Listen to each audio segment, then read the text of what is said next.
Pourquoi une telle défiance selon vous? Alors, encore une fois, une défiance, c'est pas partout. Mais il est Oui, vrai mais que... en Afrique, on et peut pas dire... partout en Afrique. On a des missions... vous l'avez dit, on en a 6. On a des grandes au Sud-Soudan, en République centrafricaine. Il y a eu des hauts et des bas, mais il y a eu des hauts et des bas aussi. Mais, en centre...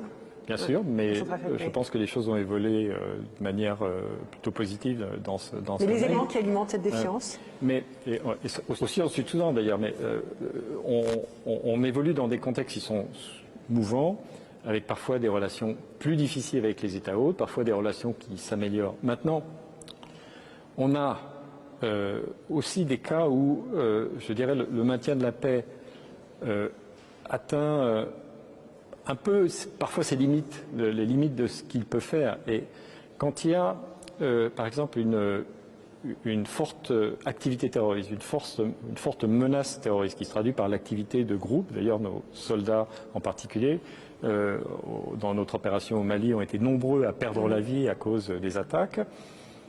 À ce moment-là, la réponse qui est nécessaire, c'est une réponse qui est d'un autre ordre, c'est une réponse antiterroriste.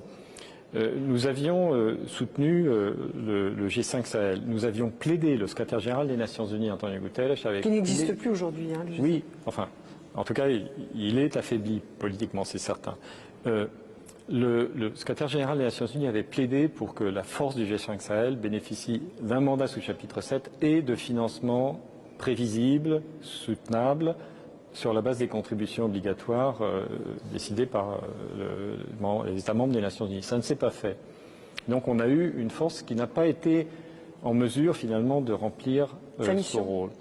Et je le répète, pour que le maintien de la paix puisse finalement remplir son mandat et aller au maximum de ses possibilités, il faut tout de même un certain nombre de conditions. Lorsqu'il y a une forte activité terroriste à un niveau régional, il y a d'autres outils qui sont plus adaptés. J'ajoute que même une force d'imposition, quand elle est nécessaire, elle ne se suffit pas en elle-même. Il y a d'autres efforts qui sont complémentaires, qui sont nécessaires et qui sont complémentaires, notamment les efforts politiques. Donc, je parlais de la dimension régionale du conflit au Congo, je parle de cette dimension spécifique du terrorisme au niveau du Sahel, mais regardez le travail qui est fait au Sud-Soudan où il y a des violences, notamment des violences intercommunautaires au niveau local, où le rôle de protection civile de notre mission est fondamental, encore une fois.